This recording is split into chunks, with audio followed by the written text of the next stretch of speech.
So back with me today on the Awesome Boo podcast, I've got my friend Luke, and we first met Luke, I think, about 4 or 5 months ago.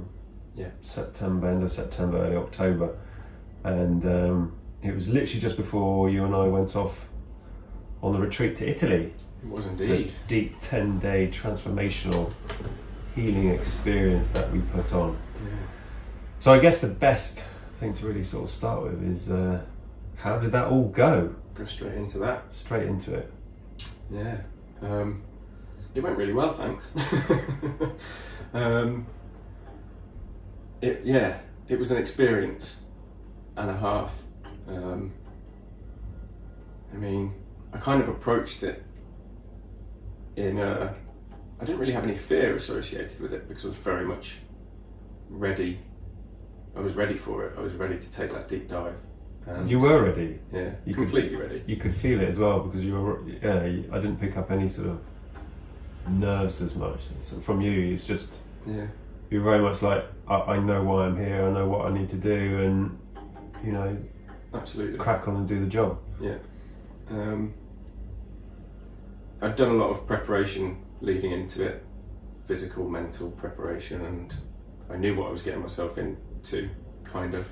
There was a lot of it I didn't have any experience of, but I was definitely in a space where I needed to be vulnerable, and that, for me, is what I found I took out of it, was that joy of vulnerability.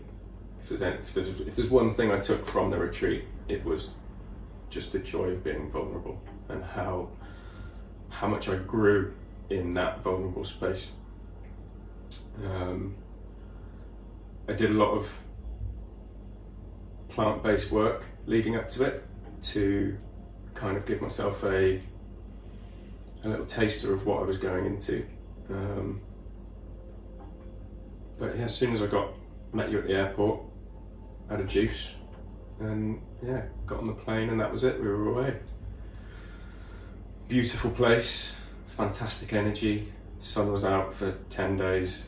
It was warm, sunny, relaxing. Met some incredible people that I felt like I've known forever, and I'd never met any of them before. And just went in head first, really, and that's the only way to approach it. If I'd approached it with any sense of trepidation, I think I wouldn't have taken anything from it. I'd have been so close to it all. But I knew that I had to let myself be fully immersed in whatever it was that was going to be given to me.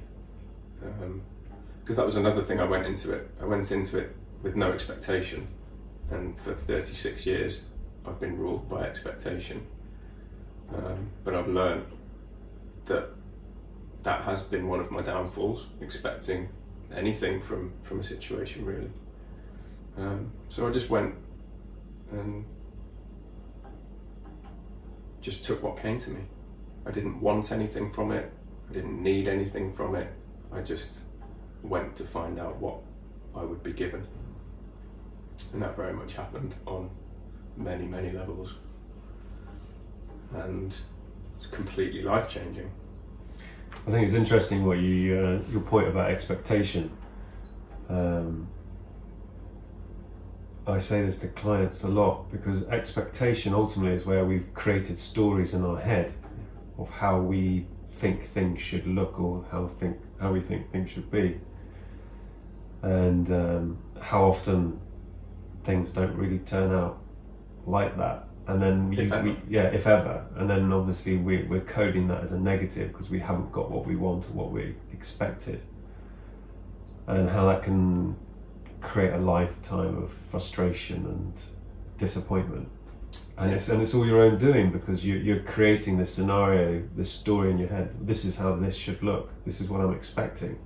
Perfect example of that is my marriage. So, due to things that happened in my parents' marriage, I had always coded this situation whereby I didn't want to be a certain way. I didn't want to be perceived a certain way, I didn't want my experiences as a husband or father to be a certain way. And I focused so much on not wanting to be a certain person in a certain situation, I created that person and that situation by focusing on what was almost a positive and a negative at the same time. A negative situation that happened in the past, thinking, well, if I focus on that, I'll create a positive situation in my present and for my future. But I should have just focused on what I wanted to be rather than what I didn't want to be. And that's quite it's interesting that you've come to notice that, because again, this is a really common scenario that I think a lot of people find themselves in. And the issue here ultimately is that whatever we focus on, whatever we focus our energy and our attention on, we're going to draw more of that stuff towards us. And that's the problem with life, is because we're coding everything as good, bad, right and wrong. When something is bad, that creates pain. Pain is a pretty powerful emotion for us. So it gets a lot of our attention, gets a lot of our focus. But then what happens is that you're vibrating at that level of, I don't want that. So, but you're thinking about it all the time, and that sets a vibration. So that's all you're almost telling the universe. The universe is like, oh, Luke's constantly vibrating at this. This is what he wants. This is obviously where he's happy. Well, we're just going to give him more of it. Yeah. And so often, there's dozens and dozens of examples I can think of in my personal life, my family and friends, where people have focused so much on the things that they don't want to happen, that those things actually do end up happening. And you're like, crikey, if you started to understand more about this reality, and that's how we control it. If you're focusing all your time and energy on the things that you don't want, and you're going to do that by default just because it's painful, and we focus on pain. The thing I find really interesting is I already knew this, because I've focused in a positive way on physical pain for the last probably 3 years now, since I've had back issues and I got bored of being ill. I decided that I was going to start telling myself that I didn't have back issues and I don't get ill, and I don't. So I don't feel pain in my back and I don't get ill, ever, purely because I tell myself that however many trillion cells that listen to me are hearing me saying, you don't get ill, so they don't get ill. And I already knew that power, but I wasn't aware of it. And that's something I've learned a lot about, is awareness of everything, and how once you become aware of these good, bad, right, wrong situations that you find yourself in, you can completely control them in any way that you want. Super interesting. No, I agree. I talk to people about this all the time, every day, just trying to make them think in a different way. And instead of just constantly sort of thinking, well, life happens to me, I'm a victim of this, I don't have any influence over my external, and really start to sort of teach them, you do, you have a lot of influence. You can't stop someone from being addicted to you, you can't control the external situations, but you can very much control how you respond to those situations and how you perceive them. Take it personally and allow your ego to flare up and get involved in some kind of negative conversation, or you can just say, well, thank you for showing me where I need to grow, and move on from it, let it go. And it's and that's when you're recognizing when you're being triggered or activated.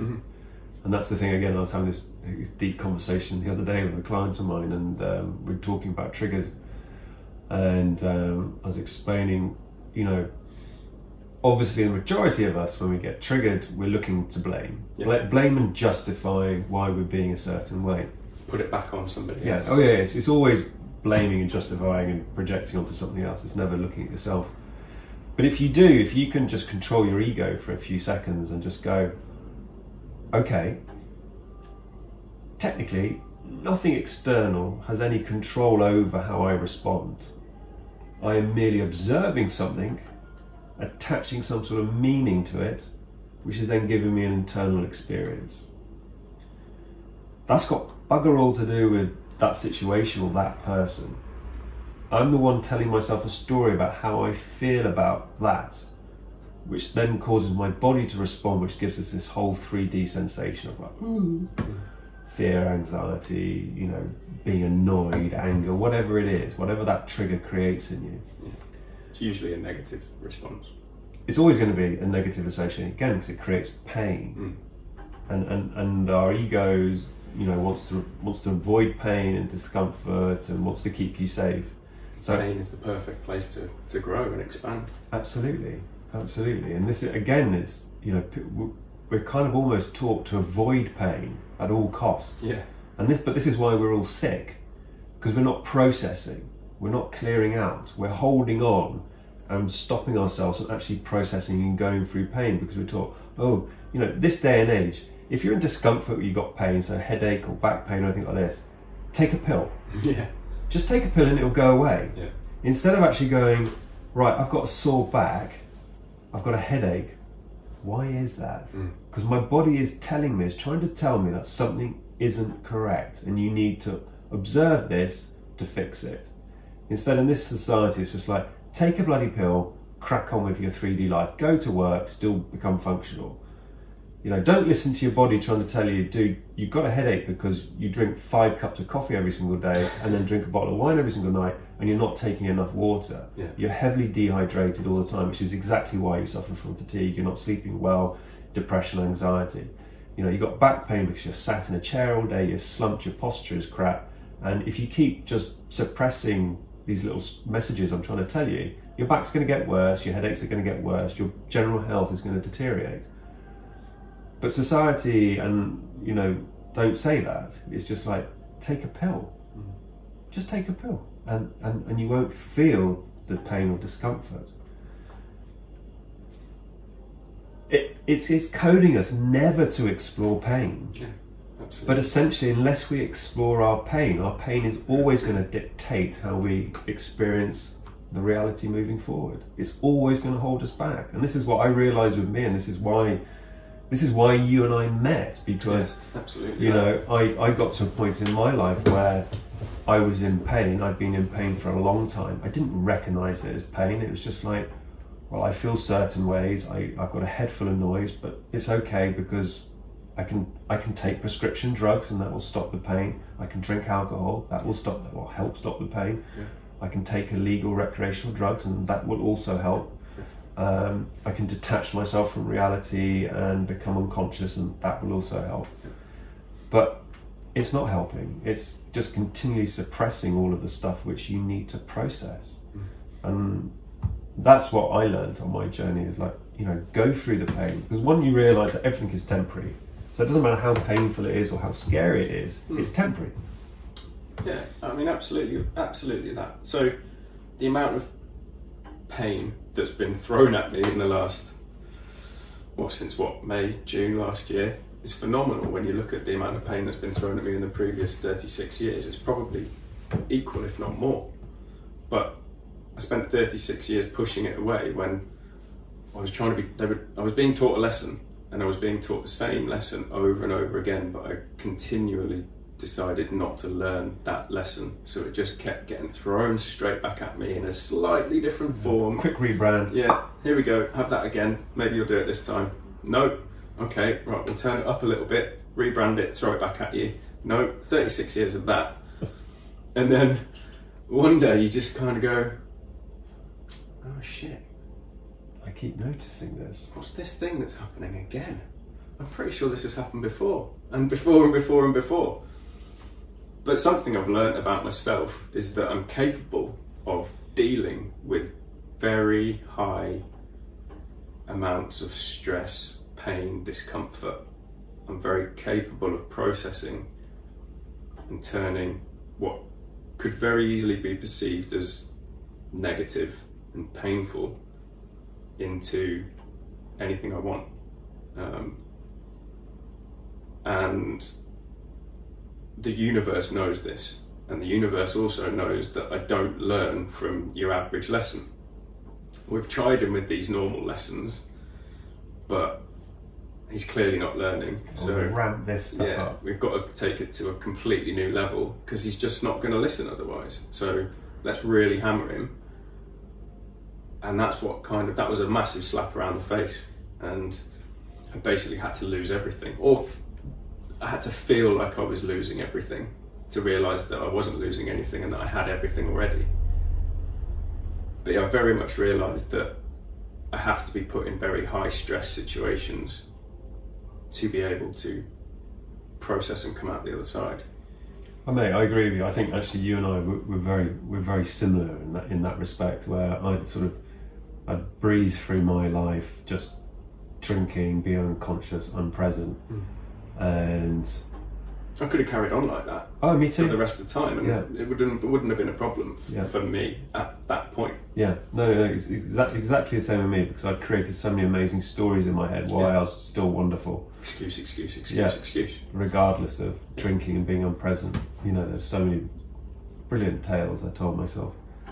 But yeah, for me again, it was that huge pain point, that massive slap, that experience of like, oh shit, you know what, if I don't change, I am gonna, as far as I was concerned, I'm losing everything. I'm gonna lose everything. So, and you've got this choice, and that's what the ayahuasca showed me on that huge 10 days I did. The sort of crescendo of it was like these two paths. It's like, look, this is where you are. This is your familiar. This is what's going to happen if you keep doing what you're doing. And there's nothing wrong with that. If that's your choice, if that's what you want to do, knock yourself out. Or if you look at here, look at that path.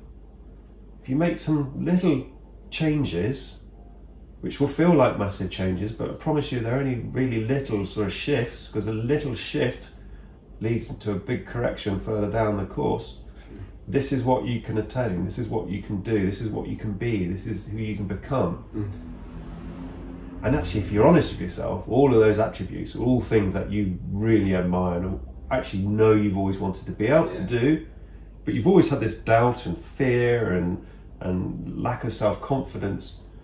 So the decision is yours. You can keep all these old pre-programs, which are all these things which have been projected onto you by your past and your schooling and families and stuff like that, and other traumatic shit. Or you can choose to let all that go, and all this noise in your head will just disappear, and the need to drink and to take drugs to sort of suppress all that noise will no longer be there. And you'll have the time and the energy and the focus and the attention to focus on really what you want to do and achieve. But you've just got to make that choice. And you've got to heal.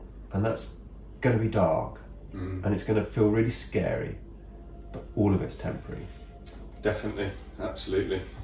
Some of the lessons that that I needed to learn in that healing space after I'd had what I perceived to be everything ripped out of my grasp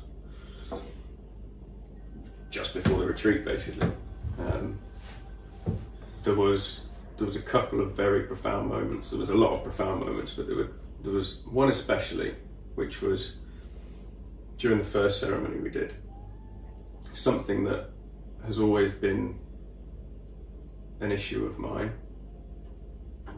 is the fear of being alone, or just loneliness. And I felt, after my wife had left and our son had gone with her and it was just me rattling around, I felt completely alone. And we were in this first ceremony and I'd been sat there just for hours, hadn't moved, thinking, crying, just thinking about how alone I felt.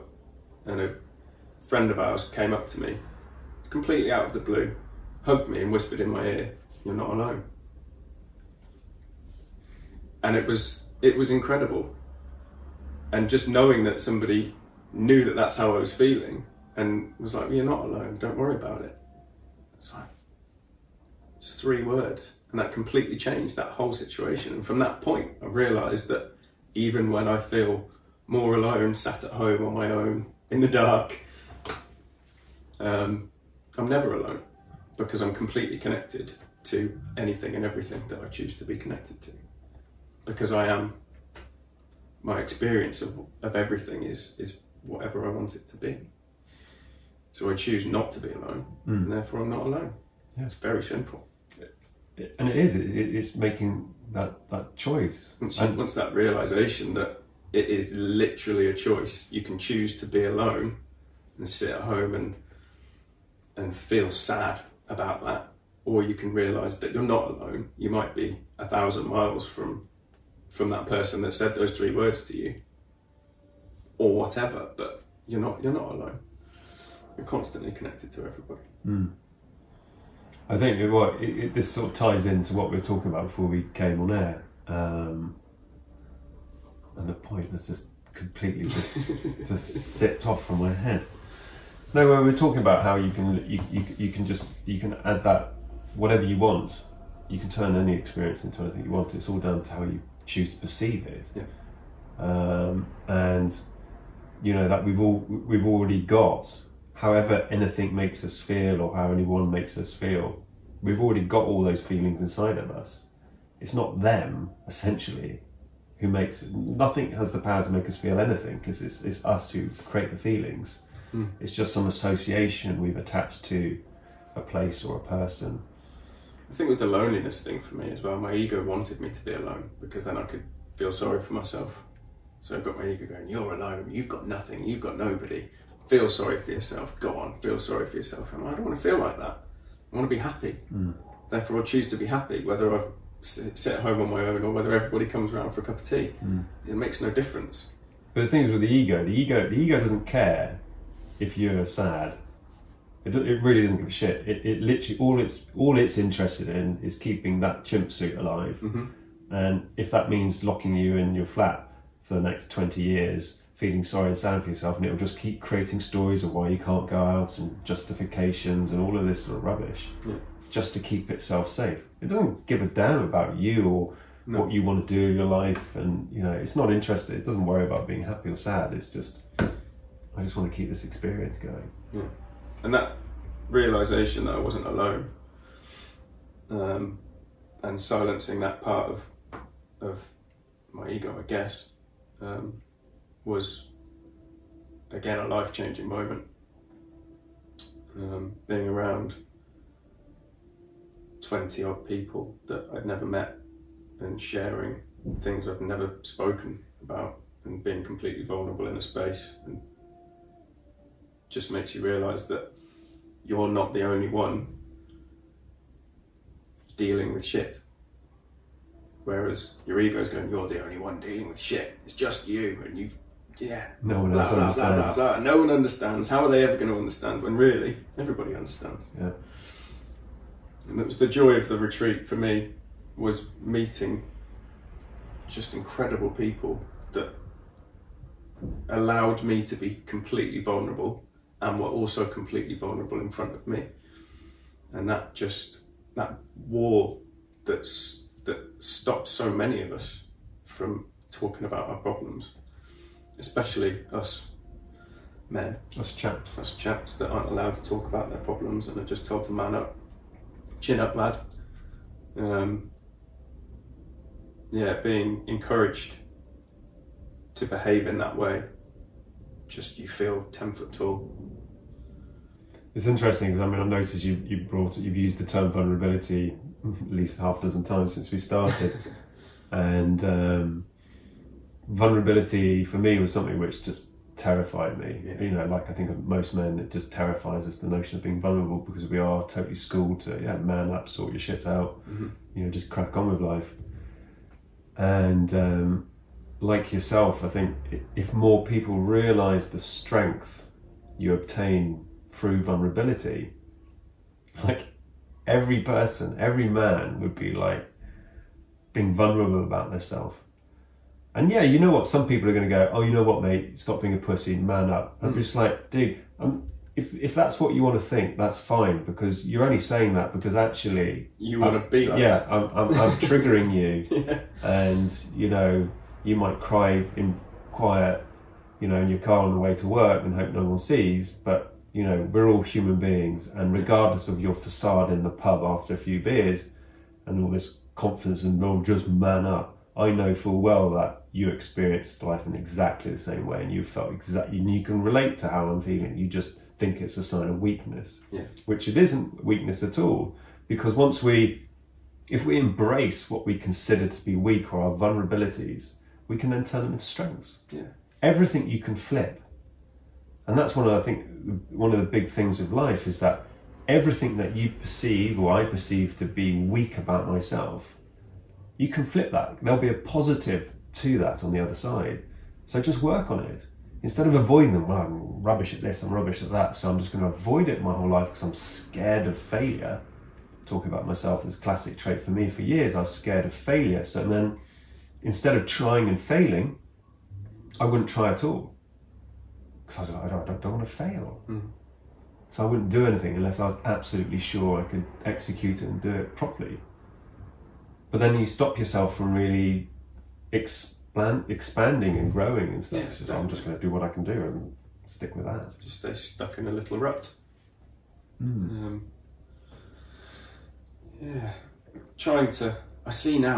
notice these days so much more people that I've been close to for many, many years, just stuck in those ruts, stuck in that space where they're still scared of being vulnerable and they've got so much shit to heal. And if they could just step outside of that little comfort, I don't like calling it a comfort zone, because although it is a comfort zone, it's not a comfortable zone to be in. When you step into the zone of discomfort, it's a prison. It's the zone that you're used to rather than a comfort zone, because it's not comfortable. The zone I'm in now, after stepping out of my comfort zone, is my comfort zone. But that's the scary thing, and we see this with humanity. We see it. It's a classic behavioural trait where we have the ability to normalise very, very fast, and because of that, we can very quickly get ourselves down into ruts and then normalise it. Oh, well, this is just what life is. So very quickly, you can find yourself from being in what we call a normal sort of life and slipping into, say, an abusive relationship with a new partner. And before you know it, you have normalised the outbursts, the crying, the screaming, the shouting, which is happening every single day. And you kick straight back into survival mode. So all your ego and your human self is focused on is surviving and just getting through day by day, and that's it. You're just going lower, lower, lower, and deeper, deeper, deeper into the ruts. And maybe 5-10 years later, you suddenly go, how the hell have I got myself in this situation? It's like, well, you just normalise stuff so fast, which has triggered this survival mode that you'll just do anything to survive, and it's just keep your head down, eat, go to work if you've got a job, and go to the pub on your way home. Sleep, repeat, and it's just survival, and you see it all the time, especially like living in London. People who get out of work and the first thing they're doing is chinning 5 pints before they can bear to get on the train to get back to their families. And they don't have to think about anything at work because they're working, and then they step out of work. Excuse me. And that's when you start thinking about things again. So you think, I'll just go and have 5 pints, and then I don't have to think about anything again. And then I'll be asleep, so I don't have to think about anything. And then I wake up, and it's that constant, just being asleep, constantly asleep, even when you're awake. But that will change. It has to change, especially for us chaps. Something I'm working on at the moment is creating spaces for men such as ourselves to just shift their thinking a little bit. I've got some plans that are going to hopefully manifest this year. Little name drop there. Support groups in various ways, bit like the magic of Boom Chat. Oh yeah, Boom Chat. Boom Chat, that beautiful space. Just to help men, really, men like me, men like you, shift their thinking a little bit and completely change their lives. Move away from fear, move away from self-doubt, and move into vulnerable, uncomfortable spaces where They can go from that scared, angry, I'm talking about myself now, miserable, unfriendly, unconscious, all of these things that I was, into somebody that just loves everything. I still have dark days, obviously. I don't think anybody will ever be completely free of it, or maybe some people will. That's a goal to work towards, but it's just like I said earlier, it's realization. It's being aware of those dark days and what they mean, and having the tools to be able to turn it into a good day. When you wake up and you think you're sad and you're miserable, you can just think, well, I'm not. Flipped. But yeah, watch this space for something this year big coming from me. Good. I mean we've discussed, you know, the need for more male focused mental health support. Yeah. I mean we're not trivializing mental health for women. I mean, no, not at all. Absolutely not. It's massive, but historically, in recent years, you know, men have had, I would argue, far less support. Yeah. Because also, I think, you know, I think we've done that to ourselves, because it's this sort of almost like double-edged thing where, you know, you need other men to be able to talk to, you know, about your problems, but then if men aren't talking, then you just don't have that. Yeah. So then just it has to be a domino effect. Yeah, it has to be that domino effect, and but feeling that men, like, I experienced it myself where I was laughed at by my doctor for suicidal and homicidal thoughts. Literally laughed in my face. If I had been a woman, I'd have had a very sympathetic ear. I would put money on that. But because I was a man talking about these things, my doctor laughed at me.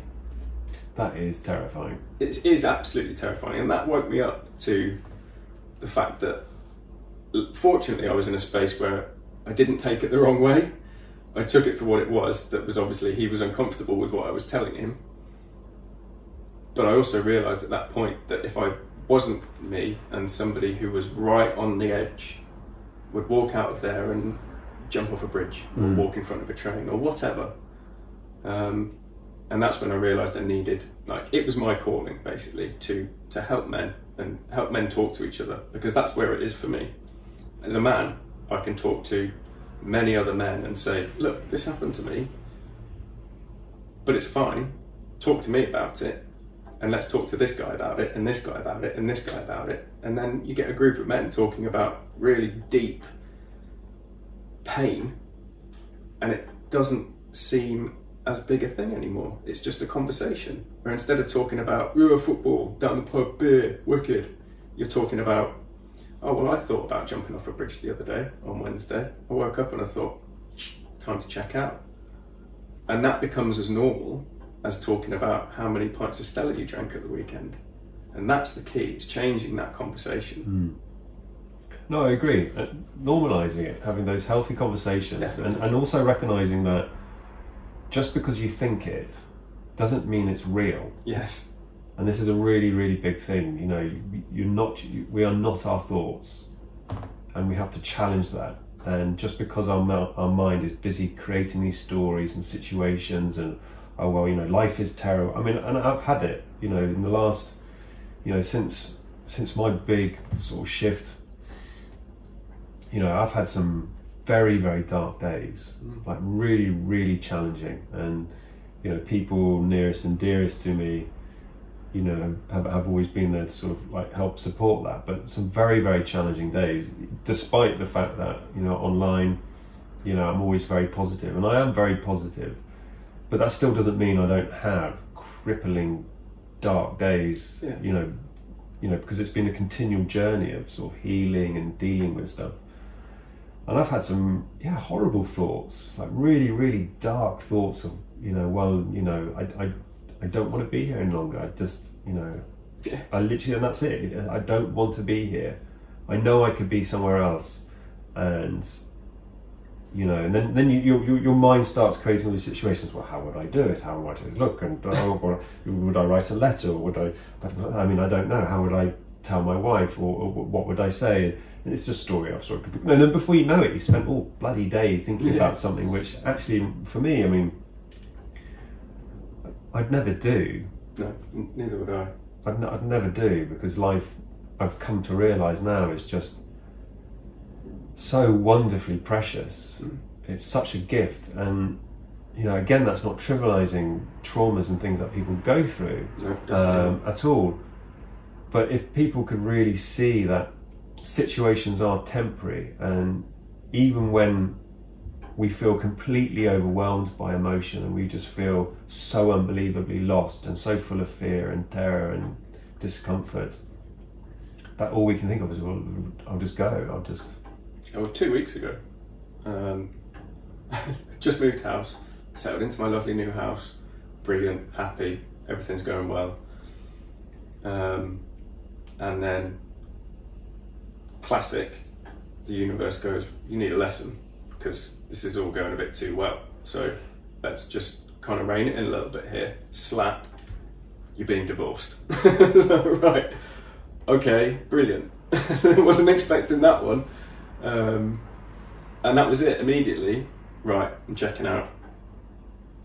Instant kind of defense mechanism, which is scary in itself, that the first thing I thought about to try and bring myself out of that space was, oh, it's time to check out. Because another scary thing about suicide is how normal it can become in your mind. Just like, oh, I'm going to go and make a cup of tea because I fancy a cup of tea because I'm thirsty. Oh, I'm not feeling too good about something, I'm going to go and kill myself. It's just a very normal, easy, almost comfortable space to be in. Yeah, you're being divorced. Right, time to check out. And I kind of sat in that space for 2 or 3 hours, spent a train journey, an hour and a half on a train, crying my eyes out, thinking, just go and jump off a bridge, that's probably the best way to do it. There's lots of bridges around here because I'm in the countryside, there's lots of hills. It's a nice day, be a good day to do it. Sun's out. Good day to die. Yeah. And then you just kind of think, well, hang on a minute, what am I thinking about here? I'm not going to do this because, well, firstly, I now know that I'm just going to get sent straight back and have to do it all again because I haven't learnt my lesson. You've run away from your lesson, and you can't run away from it. You have to learn your lesson. And secondly, what am I leaving behind? I'm leaving behind the most precious thing to me, which would be my 3-year-old boy. What am I doing to him? Oh, okay, I can't deal with my shit. You deal with it. Tenfold. And yeah, right. I mean but that's that's the reality of it. That's the brutal reality, isn't it? And it's difficult to talk about this like this because I do feel like almost like I'm trivializing it and saying there's a part of me that thinks, well, there's men that haven't been able to come to these realizations and have jumped off a bridge or whatever, taken their own lives in whatever way that they've done it. And that's absolutely not the case at all. I'm not saying, oh, well, they shouldn't have done that, they should have learned their lesson. Because I'm fortunate in that the people I've had around me over the last 8 months have helped me come to certain realizations whereby that isn't an option. Had I not have met people like you and people, it's too many to list, then I probably would have done it.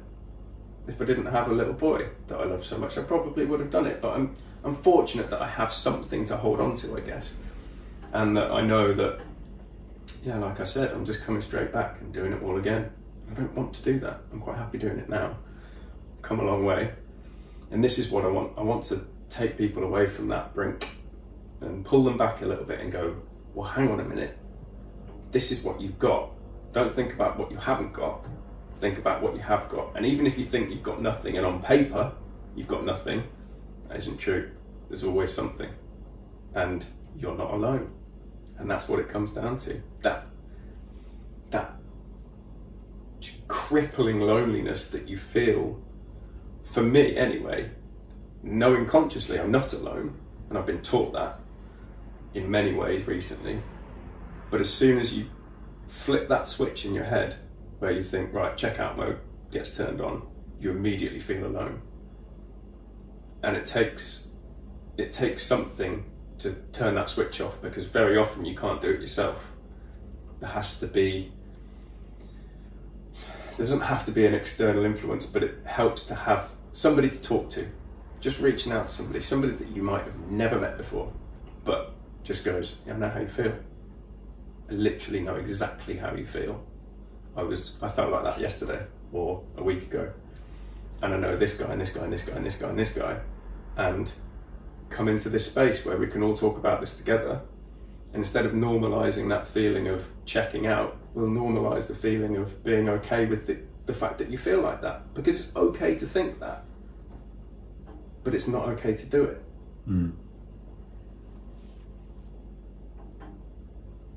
Yeah, I agree. I think learning to sit with your experiences, your emotions, and feeling it for what it really is. And I think the problem is that we get activated by something, and which is, for me, always a projection. Yeah. Somebody's projecting their shit onto me that makes me want to kill myself. I know, it's nuts, isn't it? So I'm not even doing it because I feel bad about myself. I'm doing it because somebody else thinks I'm a dick, basically. that's what it comes. And that's just ridiculous. And I would put, if I had any money, some money on the fact that a lot of people that check out are probably checking out because of projections, and it's probably not even their shit in the first place.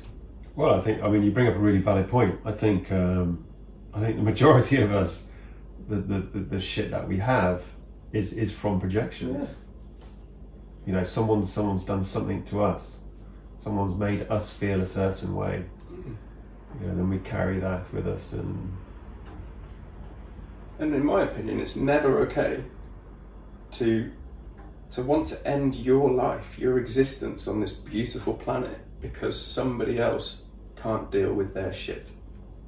That's not an acceptable thing.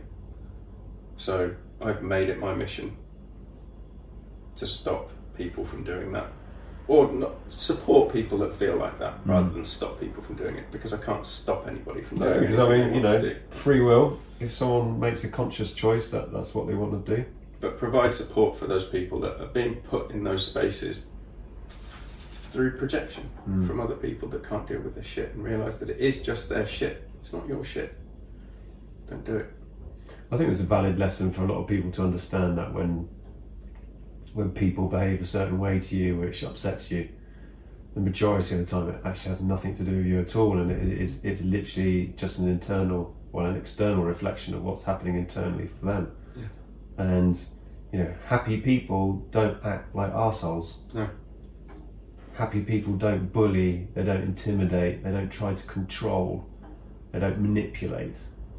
Happy people just don't do any of those behaviours, because happy people will just seek to encourage and to expand others. So if people are projecting onto you and there's control, manipulation, fear, anger, you know, aggression, it's because they're going through turmoil internally, and then they're just projecting that poison out onto the world. Yeah. So I'll say this now: if you feel like that, and you're a man, or if you're anybody, but especially this is aimed at men, go onto Instagram, follow manifest.support, and come and talk to me, because I want to talk to you. I would rather sit and listen to you for 30 minutes than listen to your eulogy. Yeah. Yeah. And come and join Boon Chat. Come and join Boon Chat. Yeah, there's a lot of support there. Because that's an amazing spot. I love Boon Chat. Some of my best friends that I've never met in the physical world are in that beautiful space. Okay, so a few of you are now going to be thinking, what the hell's Boon Chat? I've just realised. This is Boon Chat. This is Boon Chat. Yeah, Boon Chat is a WhatsApp group that I set up for anybody and everybody. just to come in, and it's just a really amazing group of people. There's around sort of 100 or so at the moment. Yeah. Who just talk about everything to do with life and literally everything is discussed. We can go from talking about cats to suicide in a minute. Yeah, it can just change like that. It's a beautiful space. So if anybody wants to come and join this group, I will warn you, you need to turn your notifications off because there is 2,000 to 3,000 messages every single day. Yeah. So yeah, you need to turn your notifications off, but it's a source of entertainment, support, education, so much love, lots and lots of love from some really amazing people from all over the world. And it's actually, I mean, as I think I've discussed with you, it's something that I want to grow. I want to create a community app. Well, it's inspired me to want to do the same from my project. Yeah, it's so important just to start creating these sort of communities. And I mean, I had no idea how Boon Chat was going to go. It literally it sort of popped into my head one night, just going, I'll create a business WhatsApp group and just fill it with people who follow you, who want to sort of learn more. And then it's just exploded. Yeah, fascinating. It's been a fascinating experiment for me. Yeah, really interesting. I think if it was to be analysed as some kind of social experiment, it would be revolutionary. It's amazing. I mean, there's tens and tens of thousands of messages on that. I'd love if there's a total message count from day one to now. I'd love to see what that would be. God, I'm sure. So it was June or something. Yeah. June the 5th or something like that. And yeah, there's. But it's been great. Like, it's got to be 500,000 messages in there. Easy. I just love it because I share a lot of stuff in there. So I shared like all the Joe Dispenza meditations. Yeah, absolutely. Which loads of people have been using, getting involved with, which has been beautiful. Inspirational podcasts that people listen to that just get dropped in there. Everything, yeah. Yeah. Videos of me in the bath. Yeah, if you want to see Luke in the bath giving a daily update, those are in there. So yeah, if anybody out there is listening and wants to sort of join that, just send me a DM and there's a link that I can send you. Just come straight in. It's a fantastic space. Yeah. So much love, and everybody just wants to help everybody. It's very powerful. But what it shows for me is,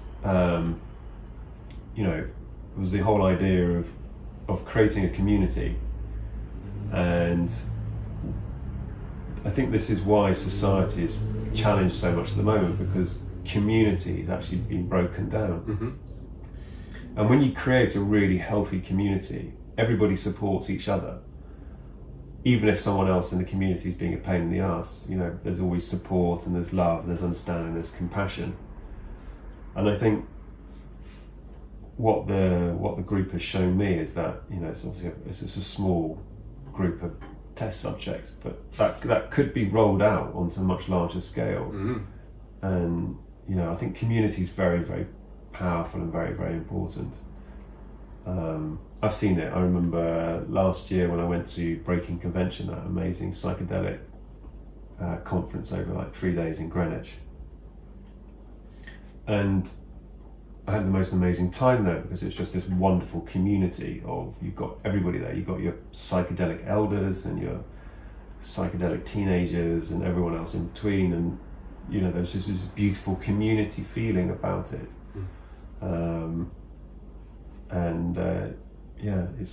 It made me realise that we need to promote more community. Definitely. And that's what I want to try and do with Boon Chat, is just to keep growing that community. Because it's nice because you're attracting like-minded people. And this is the interesting thing about doing it, is that people find a group because they find me.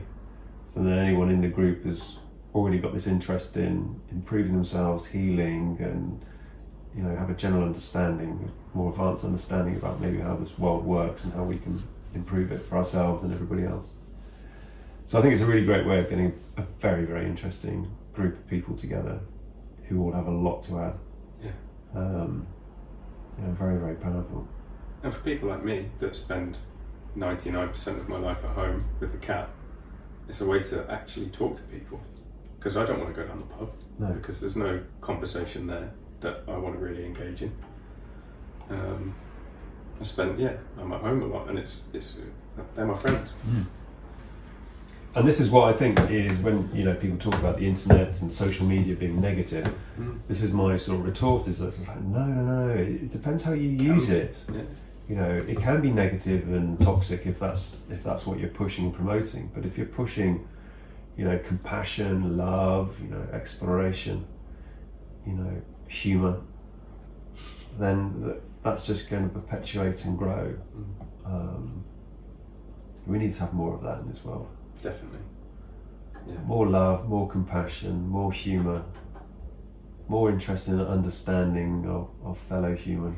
More heart-based activity. I like that. More heart-based activity. Get out the bloody head. Yeah. And start using your heart. Yeah. Our heads will always create chaos. Because literally the majority of our thoughts going around our head is our ego. Yeah. As soon as you're judging, as soon as you're creating any sort of judgment, or you're coming from a point of fear or lack or scarcity, it's always your ego. My heart has no space for ego. Yeah. Nothing that comes out of my heart has any form of egotistical attachment. It's just pure love. And for me, that's the space that the ego suffocates. Mm. Although I think this is another interesting point, because obviously we hear a lot about ego death and stuff like that, and I'm like, it's not about ever killing the ego. The ego is an integral part of this experience, and it adds a huge amount of value to this experience.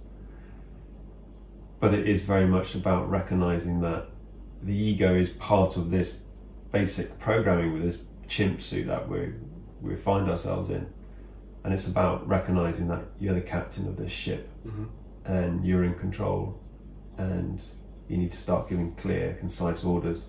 My ego is a very good teacher.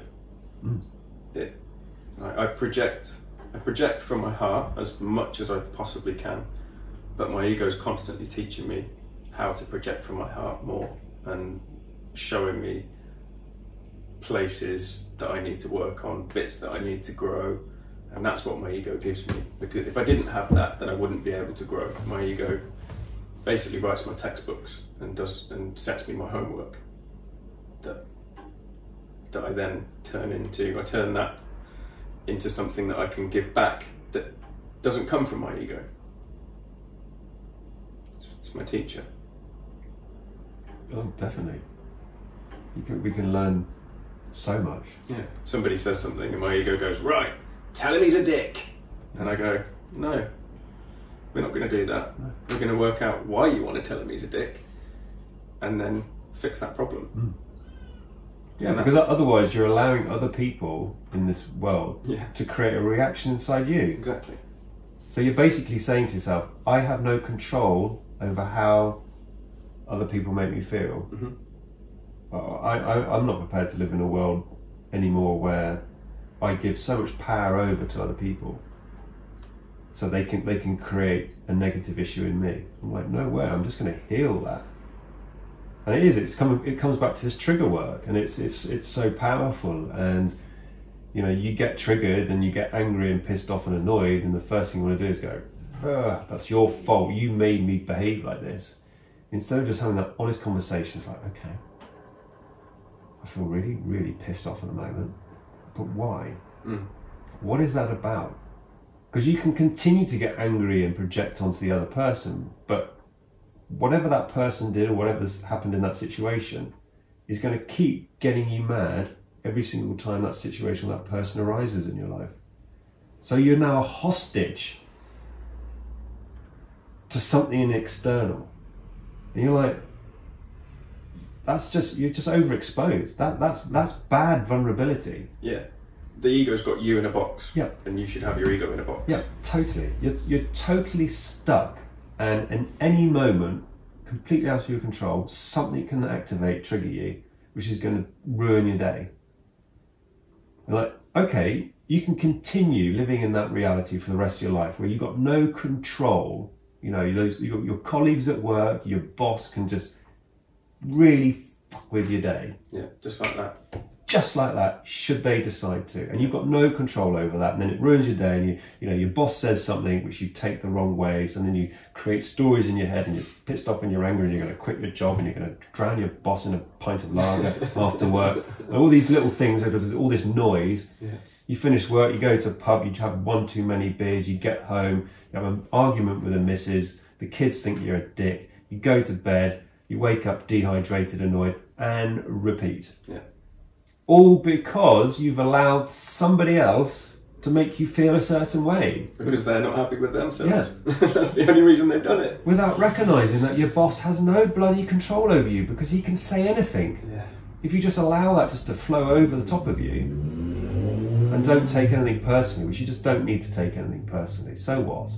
Of nearly 8 billion people in this world, I recognise a long time ago, at least 10 million of them are going to think I'm a complete arsehole. Probably a hell of a lot more, and I'm cool with that. Yeah. I'm so cool with that. Yeah, you think whatever you want about me. Yeah, I don't care. It literally I don't need their validation. Doesn't change how I feel about myself. I don't need someone to keep coming up to me and go, oh, you're amazing. Or if someone comes up to me and go, I think you're an arsehole, I'd be like, do you know what, dude? Thank you so much for having the balls and the courage to come up and actually be honest. Yep. Now, tell me about this, because I think you're triggered, so this is a perfect opportunity to sort of look at Let's do some work. Let's do some work. That's probably when I get punched in the face, actually. Yeah. Not everybody wants to do their work. No. And that's okay. Yeah, absolutely. Everybody will do it when they're ready. Or they won't. It's their choice. So, bouncing back to the retreat, because because I want to super tangent. But I want to know, because obviously, I mean, I talk about ayahuasca a lot, and you know, it's for me, it's the most revolting, horrible, disgusting drink. Yeah, I quite liked it. Yeah, and you quite liked it. Yeah, I remember the first cup, looking over at you, and you're just like someone squeezed lemons in your eyes, and I was thinking, what's going on here? Drank it, and I thought it was quite nice. You're weird. Yeah. But then I also thought that about San Pedro. I thought it was quite tasty. Oh, see, I don't mind the San Pedro. San Pedro is different. No, ayahuasca was tasty. Then I don't really care about flavour. It's just a taste. Again, you can make it whatever you want. No, but of course, I mean that's my human ego going. Yeah. Dude, that was nasty. Stop doing that. Yeah, this is revolting. Nasty. I know what's coming. Spit it out. You hate it. But like, even with the ayahuasca, when I'm sat there thinking to myself, I'm going to have a second cup, my body just goes, don't do it. Yeah, no, I like the taste of it. It's an interesting 3 nights though. Very much a roller coaster. It was interesting that a lot of people talk about having like 4 HD images of their life flashed in front of their eyes. Nothing like that happened for me. That was clearly not what I needed at that point. Everything that happened to me was based on my present. I needed to heal what was going on in my present moment, which was the reason I was there, and she knew that, so that's what she helped me with. I was bathed with, just immersed in love for most of it. There were peaks and troughs. First night was really interesting, actually. I had a full body scan. So I was put into some kind of, it was basically like an MRI scanner, and felt my body being like probed, for want of a better word. It wasn't really like being probed, but scanned. We'll go with scanned. Stay with scanned. Probed might scare a few people. Yeah, definitely not probed, definitely just scanned. It was like an MRI scanner without the claustrophobia, but then I quite like being MRI scanned as well. Again, you're weird. Yeah, it's quite an interesting place to be. But anyway, tangent. Night 1 was really good. Lots and lots of love, lots of you're in the right place, I'm going to help you. I'll give you a full body scan, see what we need to do, and then I'll let you know. So that happened, and then I had this feeling of, so I've been, my body has been very clean for a couple of years now. been very conscious of what I've been putting into myself. Not eating meat, not drinking for 14, 15 months now, something like that. Not smoking, no illegal drugs. But it didn't all happen at the same time. It's just been phased out over the last 14 months, starting with booze and meat. You booze, you lose. It's my new favourite saying. I totally agree with you as a former alcoholic. Yeah. I agree. But one thing that I was basically told was that your body's good. Like, I'm happy with what you've been doing. Like, well done, keep it up. And there was no purging for me at any point during ayahuasca. So on none of the 3 nights? None of the 3 nights. You weren't sick at all? I only purged out my eyes with tears. But no sickness, no diarrhea. Didn't even feel sick at any point, not even any nausea. And I put that down to me kind of thinking I don't need to purge because I'm cool with what's inside me in my physical body, and the scan showing that I didn't need to because there wasn't really any toxins in there. But I very much got that feeling that I was being told that you need to stay on this path of what you're consuming and not consuming, more importantly, is very good for you. So congrats, crack on. So Mother Ayahuasca said yes to the pizza diet. Yes to the pizza diet, which was so 2019. Has the pizza diet evolved? The pizza diet has, I've parked that one, put it on the shelf. It was getting a bit out of hand. I did 16 pizzas in 14 days.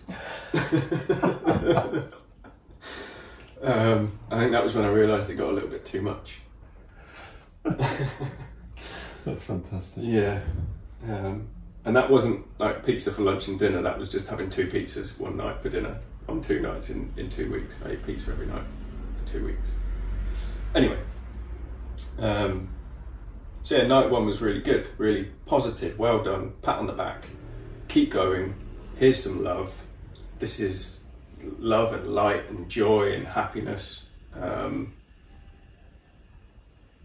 Now go and have some rest and prepare yourself for night 2, because night 2 was a completely different kettle of fish. Night 2 was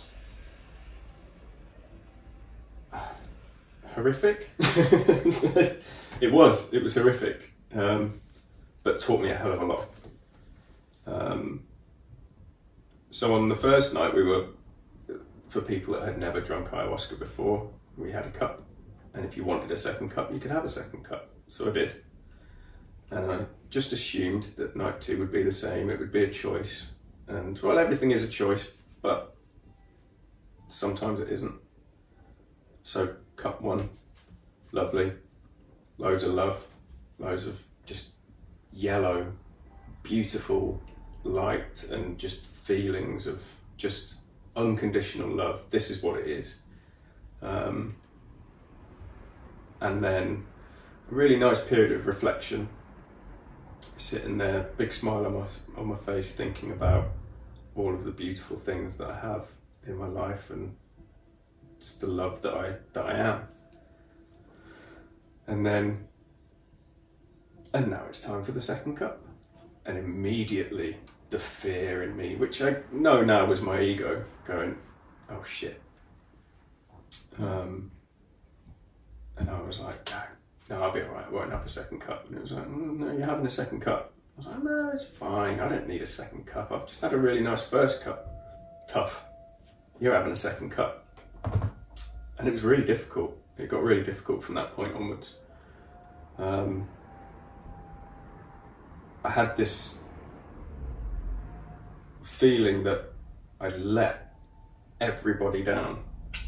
Everybody in the room, I felt like I'd let down. So I went up and drank the second cup, went and sat back down, and basically kind of slipped into this almost vegetative state. Well, that's how I felt. I just felt horrible.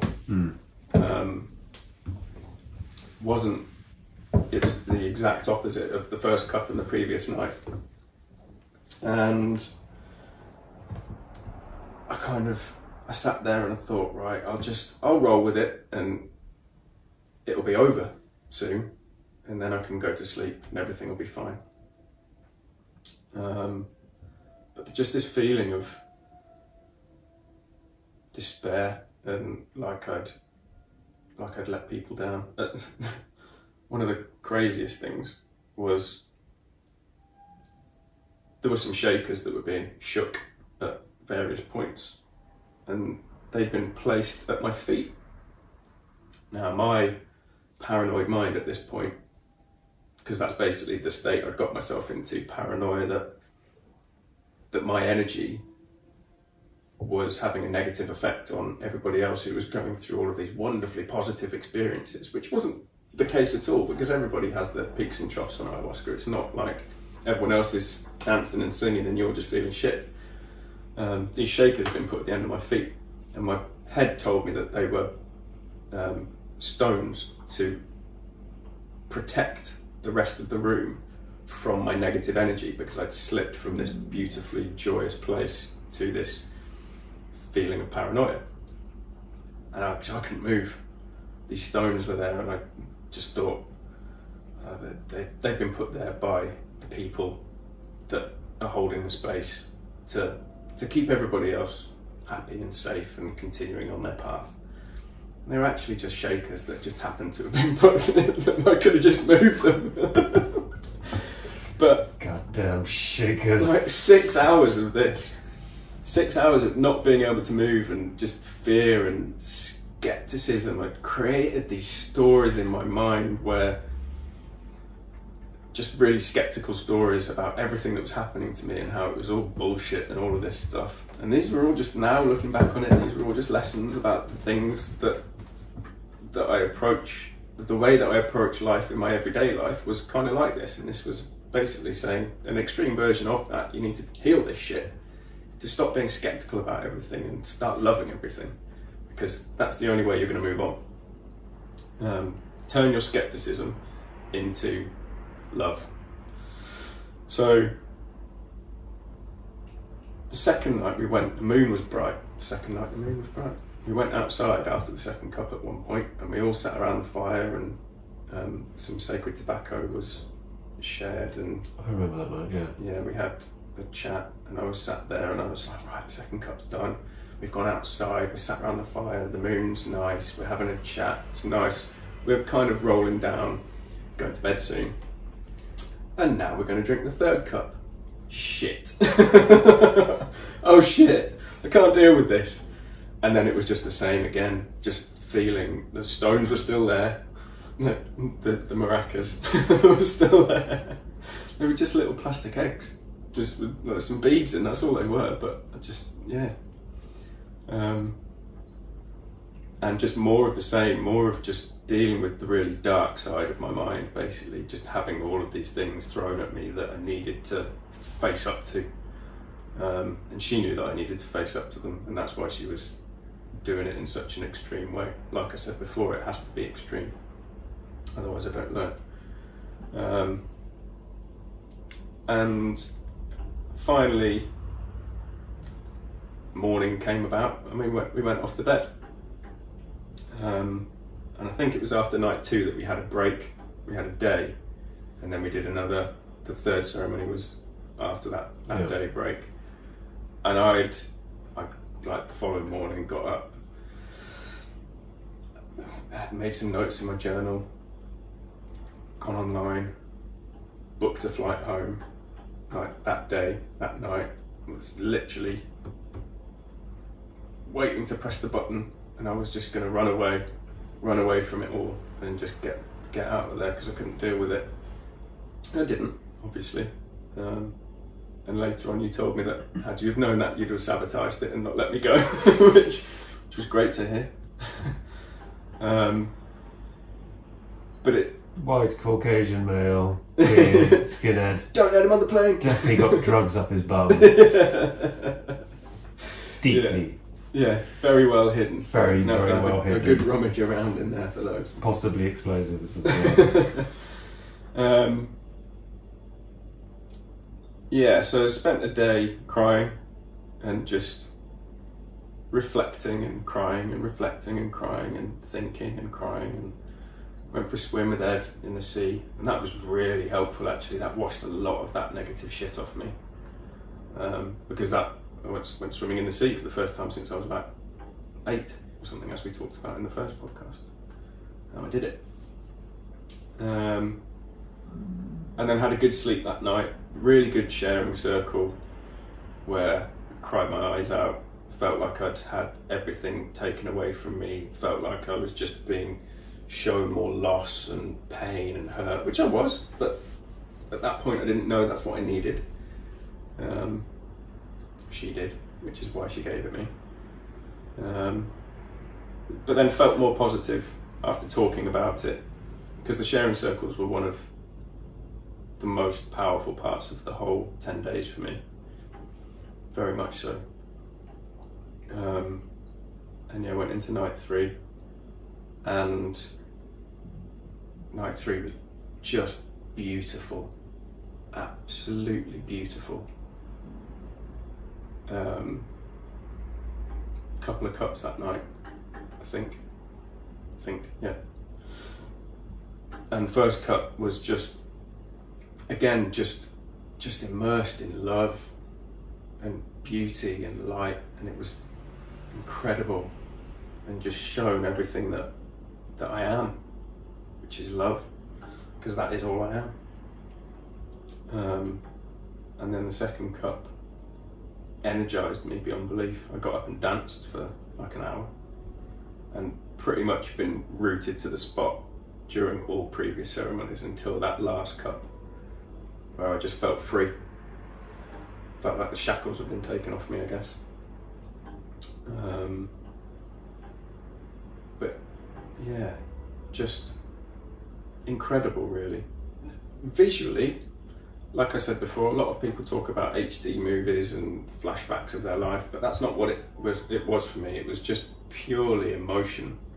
There was some visuals, some I guess some kind of DMT style, like fractals and lots of geometry and that kind of thing. A few birds swooping into my vision, but that's not what I was given. That's not what I needed. I needed to be bathed in all of the possible emotion that I could, and taught about what emotion was and how I feel emotion and how I perceive and how I can perceive every emotion that's thrown at me, and how I can just turn it into whatever I want. Yeah. And the lesson that, because something I used to be very good at was running away from my problems. And that's what night 2 was all about. It was a massive lesson in, you can't run away from your shit anymore. Like, there's literally no way you can run away from this. I'm going to throw like a massive curveball at you when you least expect it, and you can't run away. You're going to have to deal with it. And since that point, I haven't run away from anything. It was, I mean, probably 6 months ago now, maybe. Yeah, about that. But just big lessons, big emotional lessons, and it took a bit of time to process. It's amazing as well how I definitely feel like she knew I was coming, and she had an influence in some of the decisions I made before I even got to the retreat, before I even knew I was going on the retreat. Like, she knew. Like the fact that I moved to Devon, I ended up living there for 7 weeks, but that was the amount of time that I needed post-retreat to escape from reality, or just the reality that I was in before. I was in this place where I didn't want to be, that was just feeding me things that weren't good for me, and I went on a retreat and I came back and immediately moved down to a new space by the sea, had some time by myself, miles away from anywhere and anybody, recharged my batteries, and then 7 weeks after that went, right, now you need to go and crack on. You've got stuff to do, you've got business to run, you've got projects that you want to get off the ground, you've got a family to look after, you've got yourself to look after, you've got people to heal, people to show the way to, and you've done some of your healing from this present trauma that you've been going through, which was something that you needed to get out of your system. We've done that for you now. You've got that out of your system. Now go and do what you need to do, what you want to do, what you're supposed to be doing. And I've been doing that ever since, and I'm doing it well, and I'm loving every minute of it. There are still days that are hard, but there's always going to be days that are hard. It's just how I choose to look at them. But I certainly haven't healed all my shit. There's a lot that I need to go back and look at from my past, and I think me and her have an understanding now that I'll be back. There was a period of time where I didn't want to look at any plants or plant-based medicines ever again, because it's a difficult process to go through. It's a very intense period. But if that's what if you're willing to just submit, realize that you have work to do, and you've got traumas to heal, and you've got stuff you need to work on, then that's a brilliant space to do it. It's such an incredibly protected environment to be in, and you're surrounded by people that they're all there for the same reasons, different reasons, but the same reasons. You've got people holding space for you that know exactly what they're doing. They've been there too. They were you once. They were at the start of their journey once. If you're ready, then there's no better thing for me. It was an incredible 10 days. Absolutely incredible. Just life-changing in so many ways. But it's life-changing without changing my life. It's just changed my view of life. Because my life didn't need to be changed, because I have everything I've ever needed. It just allowed me to see that. Yeah, it was a beautiful experience, and made some incredible friends that just are so unconditional in their love to me. Really, really powerful few days. Oh man, I totally agree. I remember the first time when I started my ayahuasca sort of healing, I started in Ibiza, and I'd never done anything like this in my life. I'd never been on a retreat. I'd never done anything like this for me by myself. I'd always be with my wife. And rocking up in Ibiza, and I turned up 3 days late because of work commitments. So I played catch up, and I landed this amazing villas in Ibiza. Beautiful first time in Ibiza as well. And walked into this huge pool house with 25 people, all pretty much half naked, dying on the floor, vomiting in the toilet, because they're doing it in the middle of a Cambo process. And I was just like, I sat down and I was just like, what on earth have I done? And then going through the first time I did the ayahuasca, and what that showed me on the first night, and what it showed me for the other 3 nights, and then coming back to the UK with just this sort of glimmer, this experience that I had, which had completely blew my mind away. I'd never experienced anything that I'd experienced. I mean, in Ibiza it was very, very strong medicine.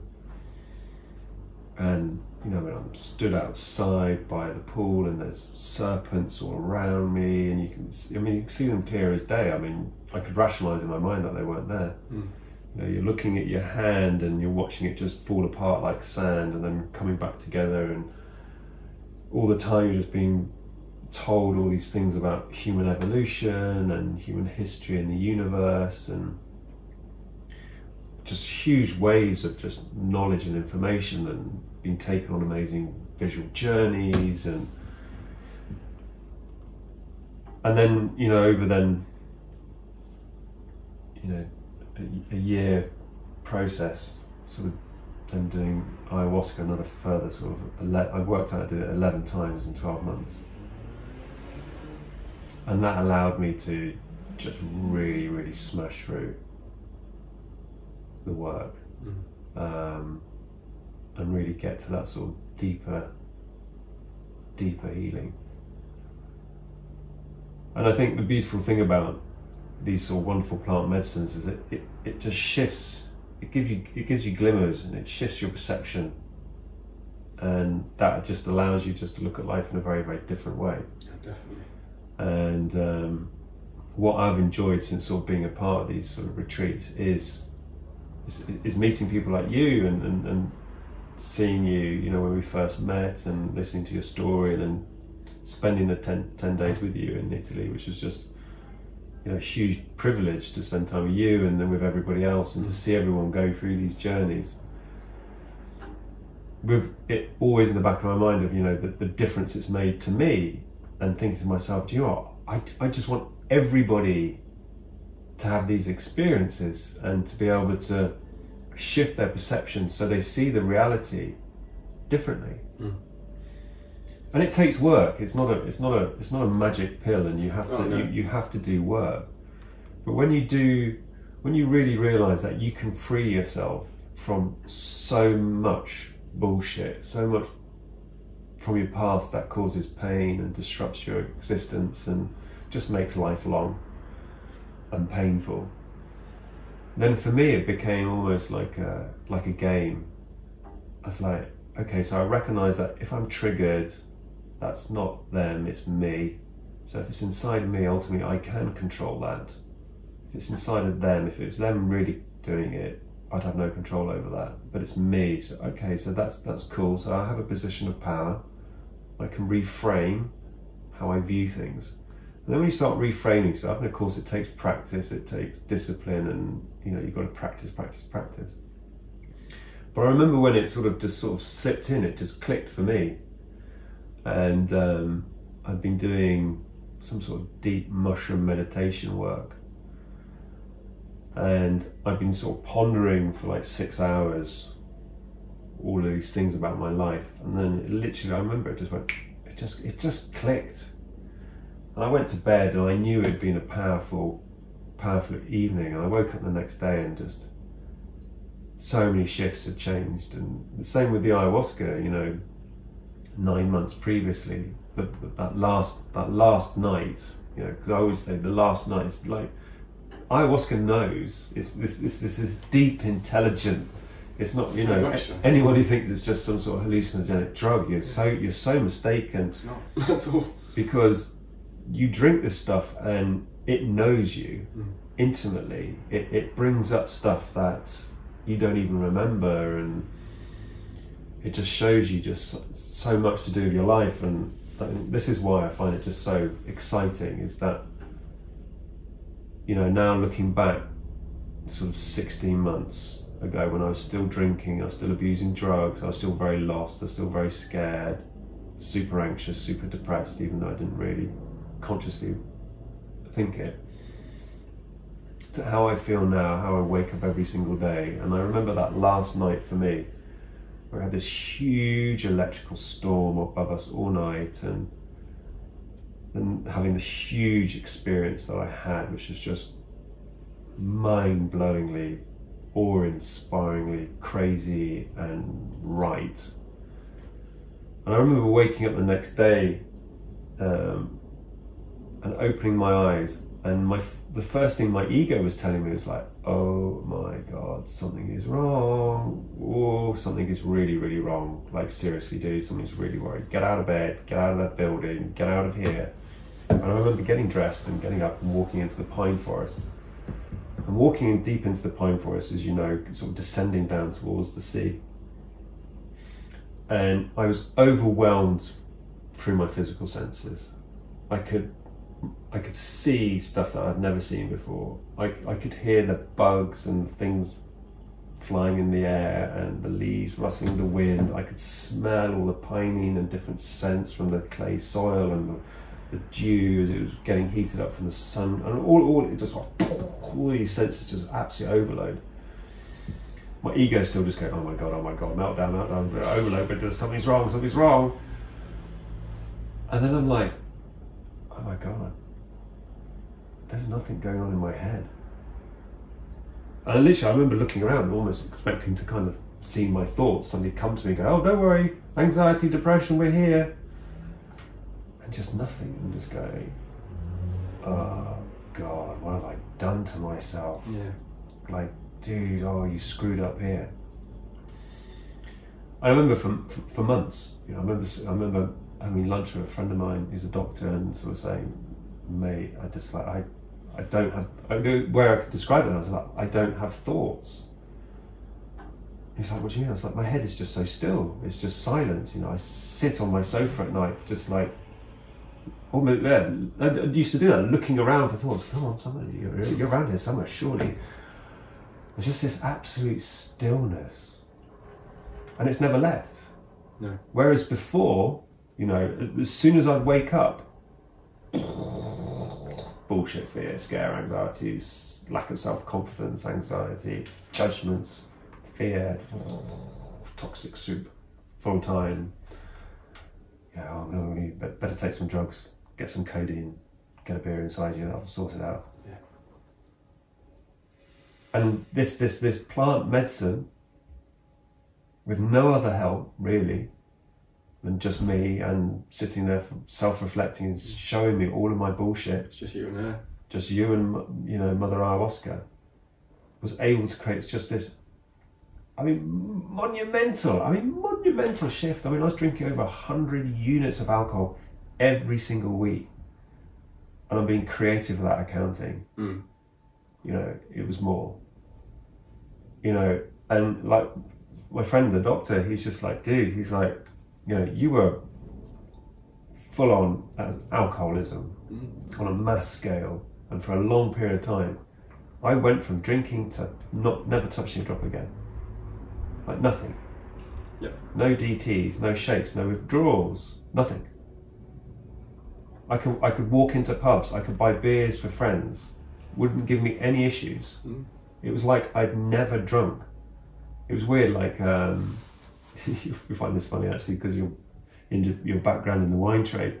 So New Year's Eve I go out with some friends, we go to this really amazing restaurant and waiting to order. So I just pick up the wine menu. I don't even know why I pick up the wine menu because I'm not going to order anything. I still do it. And I look at the menu and I don't recognise a single thing. I'm reading these names and I'm like, I have no idea what a Shiraz is. Of course I know I used to. Yeah. But I'm just looking at this foreign menu just going, I have no idea. It's like, I don't even remember being a drinker. Like my wife, she was saying to me the other day, well, I think she asked me last night, she's like, oh, do you miss it? I was like, no. I won't lie, over Christmas, when everybody was here, and I'm pouring glasses of champagne, there was a couple of little moments when it was just like, why don't you just have a sip? Yeah. And it was immediately like, no, if I wanted to have a sip, I would have a sip. And I say that to myself, if I wanted to drink alcohol, I would drink it. Is that I don't want to drink it. I don't see myself as a drinker. I don't talk about myself as an alcoholic. Oh, I'm an alcoholic. No. In recovery. Yeah. I'm just like, I don't drink. I don't drink. I am not a drinker. Yeah. I just don't see it. I get asked it a lot. Do you miss it? Nope. Do you think you'll ever drink again? No. What? Never? No, never. I will never drink alcohol again. It's a bit weird. Why is it weird? Yeah. People always go, why is it? And then somebody else goes, I've given up smoking. They're like, oh, well done, mate. Congratulations. You must feel really good. Like, yeah, I do, yeah. I've also given up drinking. Yeah, why did you give it a booze? Yeah, what was that for? Yeah, because it's a crutch for so many people. People don't realise. I spent a lot of time in the village I grew up in over Christmas and recently in between moving 63 times in 4 months. And I'm stood there at the bar having the same conversation I probably would have had, but I remember it, and people are like, What are you drinking? I'm drinking pineapple juice. Is there anything else in it? Nope. Just pineapple juice. And I can still go to the pub and socialise and have a conversation with people at the bar and just be completely normal. It's not like I'm a leper in the corner because I don't drink. He can't engage with us because he's not drinking. It's such a strange world. The world of alcohol is very, very strange, especially in country pubs. When you walk in and you ask for a vegetable bath and a pint of pineapple juice. What, you don't want beef and you don't want rum? No thanks. Don't trust this man. Yeah, it's strange. I always find it funny when people, and I'm out with people and I'm like, no, I don't want to drink. Oh, why? Yeah. I just go, I used to be an alcoholic. Oh, I'm so sorry. Yeah. Like, why are you sorry? Yeah. I didn't make you pay for my drinks. Yeah. Yeah. Yeah. It's a funny one, life, and how people rattly pipes. Some sort of poltergeist like in the kitchen. With giant foam. Yeah, another thing that I learned from my plant medicine was how the plant medicine I thought I'd been using as medicine wasn't medicine at all, even though it was a plant. Oh, are you talking about cannabis? No. Oh. Yes and no. I'm talking more specifically about abusing THC, not cannabis, because I still use CBD. I basically use the other 148 cannabinoids daily, but I don't use THC on a large scale anymore. But that was abuse. That was my biggest form of abuse, self-abuse. Just pummeling myself with being stoned all the time. Something I took from that was that it's not a place in my life for that anymore. How much were you smoking a week? On average? Too much. Too much. Yeah. Due to certain things that are going on in my life at the moment, I probably shouldn't divulge that information. Fair point. But yeah, far too much. From morning until night. But you stopped all that? Oh, completely. So there you go. Yeah. You recognised, and that, I mean... Absolutely. You recognised that and you created a change. I mean, that's a positive. That shows that the maturity that you're able to go. I recognise that this is something that, although I enjoy it... I find it interesting how that triggers people as well these days. But it will. Yeah. Like it when really I does. when I started talking that I had sort of stopped using cannabis and or cutting down massively. I still enjoy using it occasionally. Yeah, it triggers people, but it's the same with when I talk about drinking. It's anything which people are like, I know. Deep down they're like, well, I know I do that. So should I be looking at this?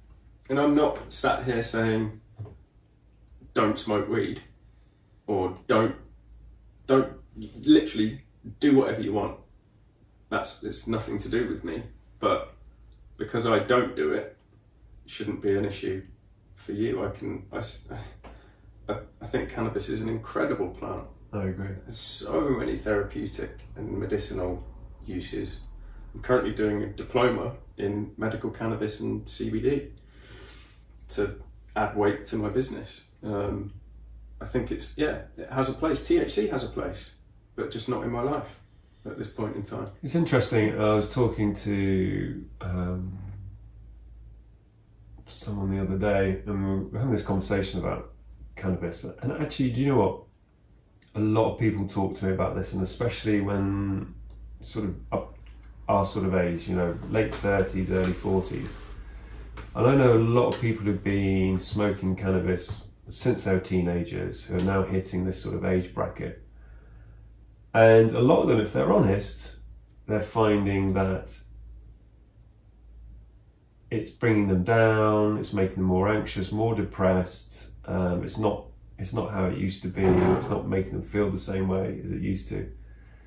And it was an interesting conversation that I think a lot of people would agree on that, but they don't want to talk about it because people get really defensive about, you're bad-mouthing cannabis, or cannabis doesn't make you paranoid. I'm just like, I can assure you, and I said this to someone again the other day, we were having a conversation about drugs. out of all of the substances I have ever taken in my life, and I'm talking everything from alcohol to cocaine to every single recreational drug, pretty much every single psychedelic drug on this planet, I have never, ever, ever felt more horrible, more paranoid, more full of fear, more panged out in my life, more full of terror than anything other than a cannabis edible. I'd be stood outside smoking a joint, paranoid that somebody could smell me smoking a joint. That's the amount of paranoia, because you're smoking this thing, I don't get paranoid, this helps me with my paranoia. And you're smoking it whilst being paranoid because you're smoking it. And that's not to say it's the same for everybody. And this is but I think a lot of that extra fear though is because of the laws around it and the persecution. And at the point I lived in the middle of a field, and the only thing that could smell anything that I did was a horse. Yeah. And that's the level of like, these horses are going to go and tell somebody. But it does. I've had some disturbed thoughts when I've been too high or in a negative space. And actually, that was one of the reasons why I really cut down. I mean, I was never smoking a lot of cannabis anyway, because I was vaping it. So I was only vaping. I vape carts. I mean, I only vape 1 or 2 a month. So I mean, you're using a tiny. I'm microdosing it ultimately.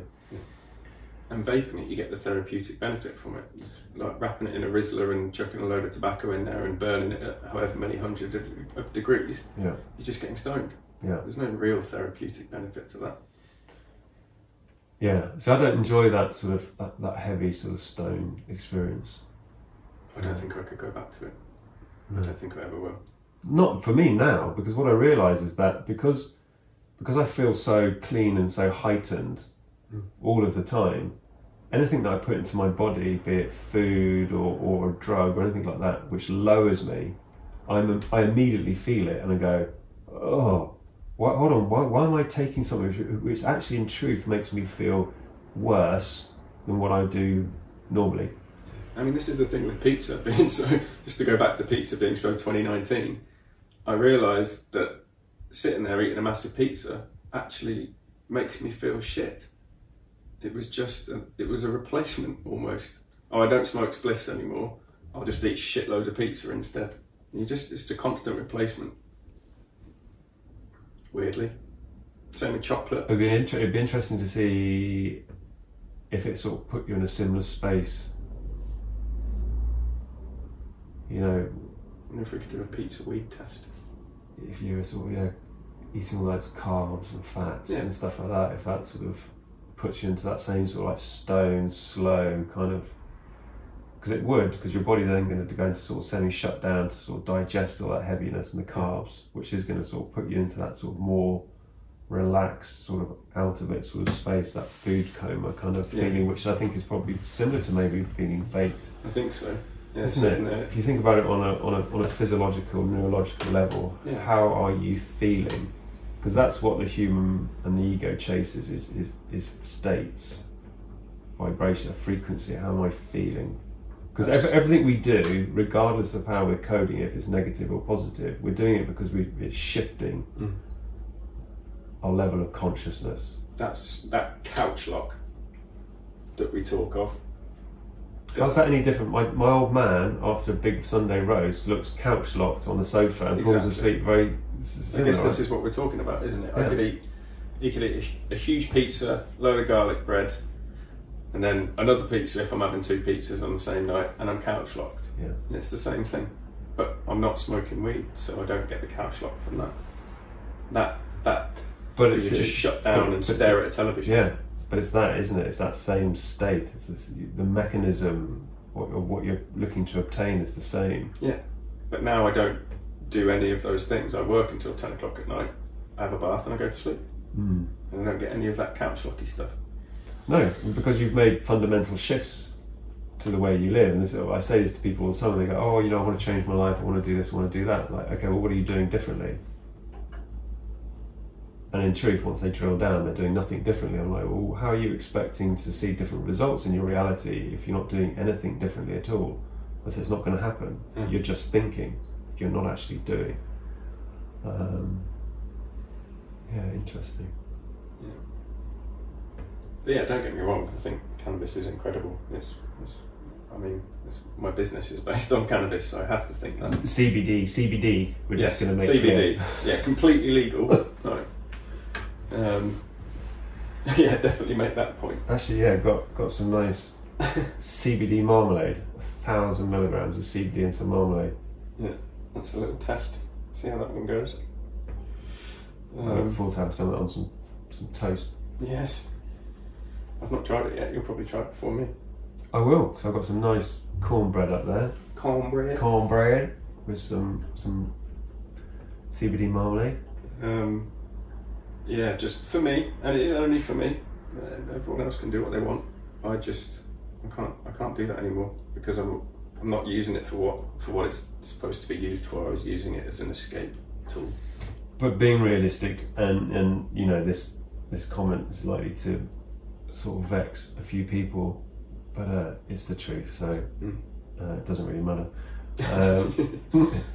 And if it triggers you, you need to do some work. Yeah, exactly. And that's so that I'm projecting that all onto you. But no, a lot of people do misuse, abuse, you know, cannabis, you know, alcohol, fast food, everything. You know, everything. Television. Yeah, TV, and it's not an attack. No, it's not. It's not a criticism, but it's just like it's an observation. It's an observation, and if you want your life to, I would argue, to improve and to get better, if you want to make your dreams more likely to become a reality, then you need to become more conscious of how you spend your time, what you think, and all these sort of stuff, because that's going to model your perception of this reality. And you know, it's a great example, right, would be a bit like what I was talking about to you earlier before we came on air about that time years ago when I'd been to that party and taken MDMA, and I was on the tube talking to everybody. Yeah. Right? The environment hadn't changed.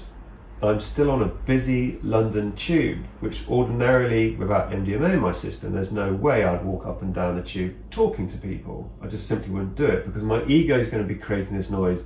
They're going to judge you, they're going to think you're weird, you're going to look silly, all of this fear-based nonsense, right? The reality is the same. I'd taken this substance, which would then artificially shift my perception. So the same experience then becomes completely different. I'm responding completely different to it, it's feeling different, etc. It's the same bloody situation. Now you can do this, you don't need to have drugs. You can create these shifts in your perception which will then change how you react to the reality that you find yourself in. And this is what I found really fascinating with doing deep psychedelic work and psychedelic therapy, is how it just allows you to shift your perception. So, but not just for 8 hours on MDMA and you wake up the next day feeling like shit. Yeah. But you know, you shift your level of perception so it's on full time. You know, and I joke about this to people all the time, because people are like, oh yeah, dude, you're always full of energy, you always seem really happy, chilled out, relaxed, blah, blah, blah. And I'm like, I wake up every single day and I chuckle about this as I'm walking down the street quite often, and I feel like I'm on drugs. You know, I generally feel enhanced, like I've taken some sort of stimulant which helps me concentrate, stay present, stay focused. It's just this heightened state all of the time. And it's only when I'd say take, you know, vape cannabis now that I've noticed myself, it actually goes lower. It actually lowers the frequency. It doesn't heighten me. So that's why I'd rarely, you know, use it much. Yeah. But I do still think it's a wonderful plant, and it should completely be legalised. Oh, 100%. I don't think anything should be illegal. No, I agree. I'd like to think that in the next 5 years we're going to see cannabis and psychedelics be legalised here, just like we're seeing in the US. It's the madness of the term controlled substance. So when you think alcohol isn't a controlled substance and cannabis is a controlled substance, as a 14-year-old, what can you get your hands on? Weed. Yeah. Easy. Yeah. So it's not controlled. No. Coke or pills anything. or whatever. But when the government starts to recognise that a law doesn't actually stop anybody from doing anything if they choose to, yeah. and you know, something like cannabis, for example, is the most used recreational drug in the world. It's I think 114 times safer than alcohol, which is legal. You know, we've seen pretty much half the US legalize cannabis with incredible results, huge revenues in tax, which can be helped to fund the NHS and schools and all of this sort of stuff, lift people out of poverty, improve city centres. You know, with the right education and, you know, the right sort of promotion, you know, it could be a very sort of healthy alternative to alcohol. There's lots of ways. You don't have to smoke weed. You can have it in a sort of a alcohol-free weed cocktail if you want to have it, or you know, an edible. So many different ways, and all have completely different effects and benefits. Even using cannabis to help alcoholics or any form of addiction, it's an incredibly powerful tool for that. And I see with me when I was drinking, and I think this is one of the reasons why I've cut down on the cannabis, is that they were partners. So I noticed. Drink booze, smoke weed, perfect combination for me. Yeah. Because it'd be sativa for the energy. Yeah. Alcohol to shut down the mind. Yeah. Shut down the anxiety and all of that, and make you give less of a shit. And then the sativa to give you the energy, the focus, so you could be that functioning alcoholic in society. Good combination, it worked well. But it just suppressed. Yeah. It just continued to suppress all my darkness, which was horrendous. So it was a really bad idea. Yeah, it worked well for the storytelling, but it didn't work well. Oh yeah, it was perfect if I wanted to continue being that actor. Exactly. Never facing my stuff. But if I never faced my stuff, I was never going to become me. And that was my choice, and no one would have judged me if that would have been the case.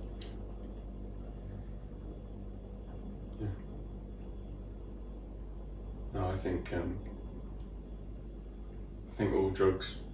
illegal drugs should be legalised, for want of a better, legalised or at least decriminalised. Re-legalised.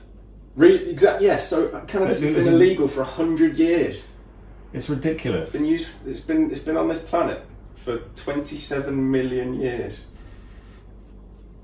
I love how humans are like, there's something which has been around pretty much longer than us, but we're going to deem it illegal, and that basically means a couple of dozen people just go, we don't like this, so we're going to decide that the rest of the pretty much global population aren't allowed to use it. However, our ancestors have been using it for thousands of years as a very effective medicine. It's a fantastic food. You know, you can build rope, you can build houses, you can make concrete out of it. Plastics. Any plastic can be made out of hemp. All Any of this fuel stuff can be made out of hemp. You know, BMW use hemp in the side of their panels of their doors now, and yeah, I think it was either Porsche or some other supercar manufacturer built an entire supercar made out of hemp panels. Oh, easy. Just like the dollar bill used to be made out of hemp. Like some of the most famous pieces of art were painted on hemp canvases. It used to be illegal not to grow hemp in certain states. This country's kind of agricultural background was based on hemp at one point. Super nutritious, the seeds. Absolutely. Apparently a kilo of seeds has enough nutrition, I think, to keep an adult male going for... One of the most proteinous seeds. Well, I believe it's got all 21 aminos. Building blocks of life. It's the perfect plant. Can't overeat the seeds. Hemp poo. Hemp poo. Nothing worse than hemp poo. You can probably make something out of it though. No, you could, I'm sure, yeah. You could recycle that. Yeah. Is there anything else you can think of to discuss to round off the podcast today, my friend? That's a good question. Nothing relevant. Plenty of things we could talk about. That's where we suddenly sort of forget to sort of stop recording and then just sort of go off into this sort of tangent, sort of rant about Elon Musk. Yeah. Being an alien. Self-confessed alien as well. We haven't come to that conclusion for him. I don't think so. I think we've covered all topics we were planning on covering today. Yeah. Do you think you're going to do more big deep dives on the plant medicine? Yeah, I'm definitely going to be going back. I'm thinking. At the time, I thought I'll make this my annual holiday, and then afterwards, I thought I don't want to make that my annual holiday. And now I'm coming around back to the idea that I might make it my annual holiday. Because the work's ongoing, it's never going to stop. No. What plants I need to use for the different areas I need to work on will probably change, and I imagine there'll be a point where I don't need to use plants at all because they are just a tool. Yeah. They don't do the work for you. But there's definitely things I need to work on, places I need to go that I've blocked out, like the first 14 years of my existence. Basically don't remember that. There are big traumas from that part of my life that I need to dive into, and I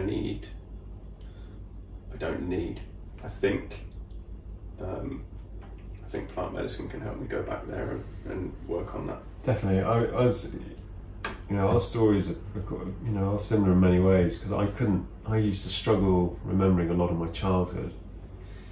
And I never knew why, and my brother would always take the piss out of me going, because he'd always have amazing recall. Do you remember that? And I'd be like, dude, no, I don't have any conscious. I don't have any conscious sort of memory of huge chunks of my life. And it was April last year, so 6 months after my big thing. And April, literally the whole 10 days was all my childhood. All stuff that I had no memory of. Like no memory. Just and situations which had just created such painful blockages in me. Yeah, and fear-based stuff, and it was all just clearing all of it out. A lot of school-based stuff, a lot of stuff from my parents' divorce and traumas, and it just showed me where, right, when this happened, this is the source of your self-doubt. When this happened, this is your lack of self-confidence. When this happened, this is what created this. This is what created that, blah, blah. So it was fascinating to go through it, but it was challenging. Yeah. But challenging in a beautiful way. I did quite a few videos about it. But then it was interesting also in April, Mother Ayahuasca was like, when you get to 13 ayahuascas, you're 13. It's an interesting, 13's always been my lucky number since I was a kid. I've always looked at it as lucky. My sister was born on Friday the 13th. Really? Yeah. And Friday the 13th has always been a really good day for me, and everyone's like, "Oh no, Friday the 13th." No, I've always been cool with it. I've always liked it. 13. And then now I'm like, I don't feel I need to do the ayahuasca again. But at the same time, it was heavily suggested that I continue working with psilocybin. Yeah. To further it. I don't know whether I need to go back to ayahuasca. I think mushrooms and DMT can give me what I need. I found my own use of DMT on my own to be incredibly beneficial. Showed me so much and helped me with so many things. And psilocybin as well.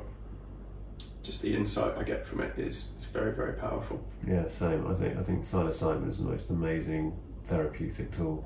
I've literally watched my mind be rewired, have bits plugged back in at various points. It's an incredible. I can't wait for the mainstream media and science to really catch up with just the absolute wondrous beauty of psilocybin and DMT. I think they're both hand in hand. I think they're just, for me personally, I mean, they've completely shook my entire reality to its absolute fundamentals, and has allowed me to free my mind from just so much self-imposed bullshit. And for that, I will always be so wonderfully grateful to those two molecules, because it's just, I mean, when I do reflect on how I was to how I am now, I mean, I feel like the most blessed human here on earth. I feel so fortunate, I feel so lucky, I feel so humbled, I feel so honoured, I feel so grateful, I feel so much appreciation to everything that it's allowed me to see the finer detail, the finer magic in life. And, you know, professionally for work, it's just accelerated my work beyond everything, you know. And it is, you know, and it's been explained that, you know, when you heal, you know, all of that energy you were using to focus on the past, which no longer exists. This is the bloody madness, you know. I was focusing so much energy and attention on things that don't exist. Yeah. That's the truth of it. Only in memory and imagination. And you're holding yourself prisoner, Boom. This is you, mate. Everything you are telling yourself, all of these self-imposed restrictions are self-imposed. You can keep blaming, you know, your parents or your schooling or divorce or whatever on it, but it's you. Yeah. It's all you, mate. And it's all right if you want to keep that shit.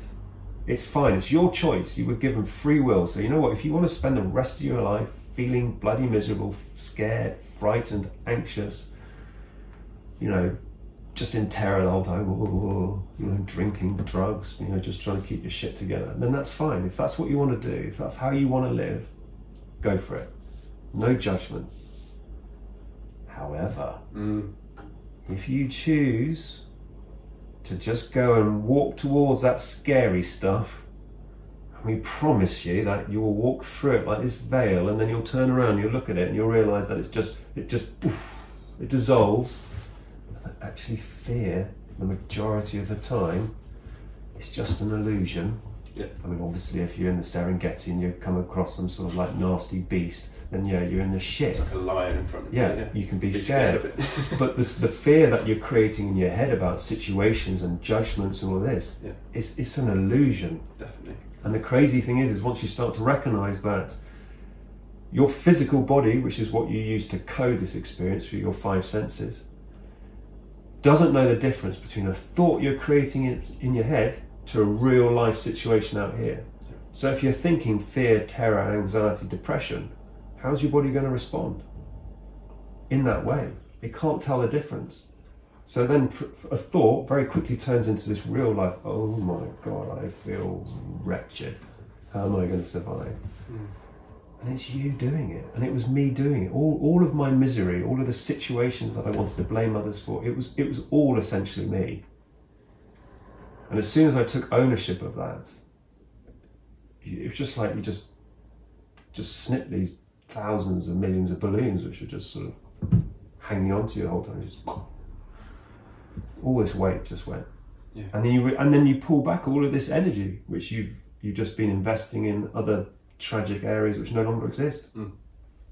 Yeah, I spent so long planning a future that wasn't happening, it wasn't there, it wasn't real, it didn't exist. Imagination, dwelling on all of the shit that had happened to me that I was defining my existence by, which was memories. But neither of them are there. And yeah, the plants helped me to realise that the present is the only place to be. It is the only place to be, for sure.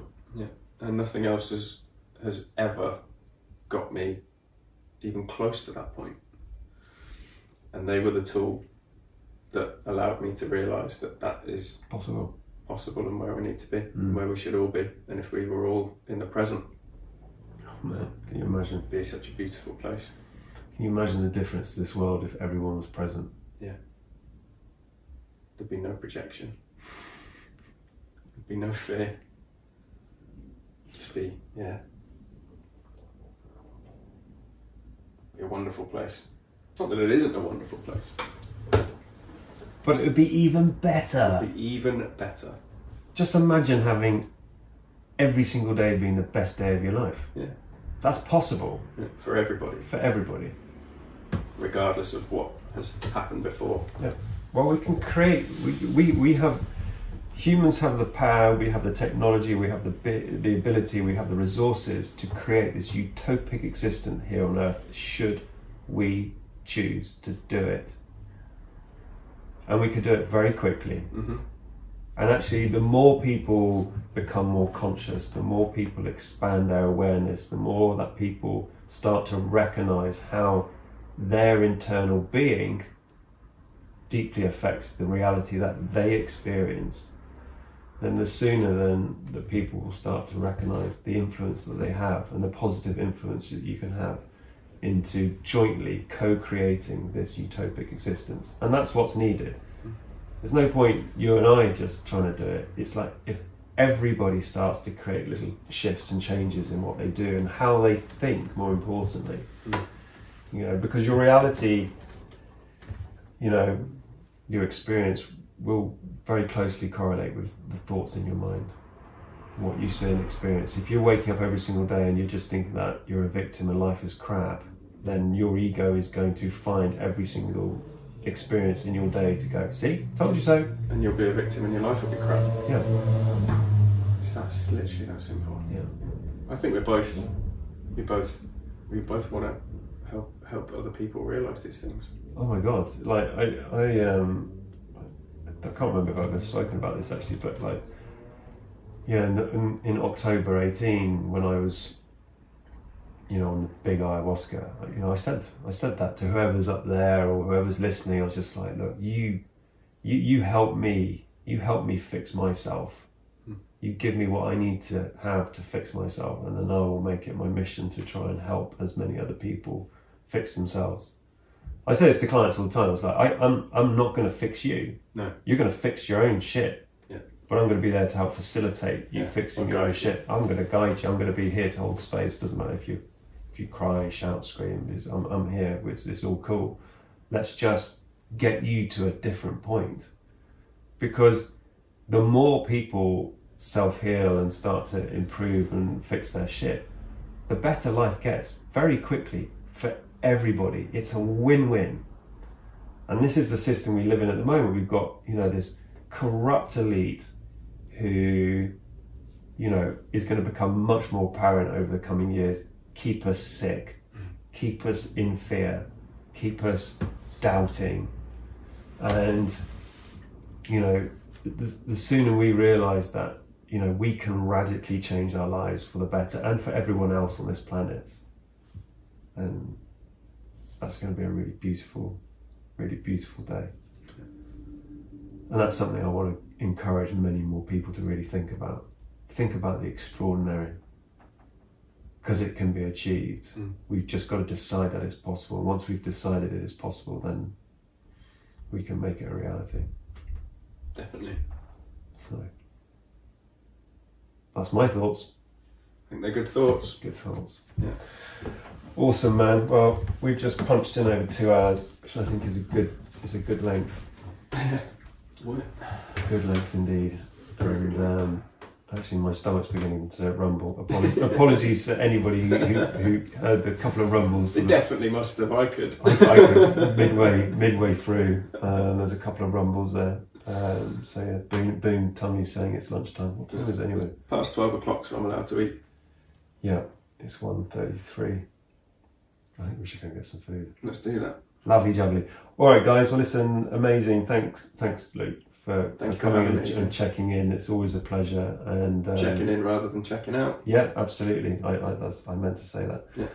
To check in with you, and I just want to say on a personal note, it's just been such a beautiful pleasure to sort of get to know you as a person, and this is something that I really enjoy with doing what I do and meeting people who follow me and creating real life friendships from that. And and going through your journey with you, from meeting you and seeing you personally grow massively in a very, very short period of time is hugely exciting. You know, I want to see people transform their lives, and you are somebody who's definitely done that and continues to daily work on yourself, and I think that's hugely commendable, because I know your story, and I've seen you. I was there right alongside you, witnessing you going through the ups and the downs, and, you know, talking with you intimately about all of this and sharing some really special moments together. And I think, you know, for me, life doesn't get any more beautiful than that. You know, that deep vulnerability, that deep human connection. Yeah. I think it's for me, I find it a huge privilege and so humbling to be able to have that connection with people like yourself and you know, all the others on the retreat. It's just it's just beautiful, and it's just awe-inspiring to witness people like yourself take the plunge, because I kind of forget how hard it is at the beginning when you are facing all of this. You know, I've kind of punched through that now, where life is, for me, pretty good. Yeah. I still have to do daily work, of course. But in the back of my mind, I'm still reminded how absolutely terrified I was at the beginning, and how really jumping out of the comfort zone and doing deep work, which is very, very challenging, very, very emotional. It's just beautiful watching other people prepared to take that jump in such an amazing way, and hearing your story and then seeing the changes in the others. It's just, yeah, it's really special. Well, thank you as well for everything that you've done for me over the last 8 months. It's humbling from my side too, and I've got a lot of love for you. Right back at you, mate. But this is the fun thing. This is how life should be. You know, we all have unique abilities which can help other people unlock theirs. And this is what life should be. You know, and I think this is an important message for people listening, actually, is, you know, if you want to make fundamental changes in your life, change how you are with other people. Yeah. Smile, judge less, have more compassion, practice unconditional love. See yourself in everybody else. Because essentially we are all one, we're all from the same source. Yeah. And we're all here, ultimately, the real purpose is to help each other grow and evolve, so we can understand and you know, become enlightened, you know, remember who we really are, what we really are, why we're really here. And the sooner humanity can work together as one, as a team, instead of being separated by colour, country, whatever, race, religion, the sooner we'll be able to create this utopic existence, this heaven on earth. And it's nuts that in the 21st century, you know, we're still looking at others and judging them because of their religion or their belief system or their sexuality or what country they're from or any of this utter bloody nonsense. You know, we are human beings. We are all one. And we are here to grow and evolve and to create a wonderful existence for all. And the quicker we recognise that, the quicker we're going to improve this world, and life is just going to become a hell of a lot more fun. And yeah, I'm going into more detail in another podcast about that.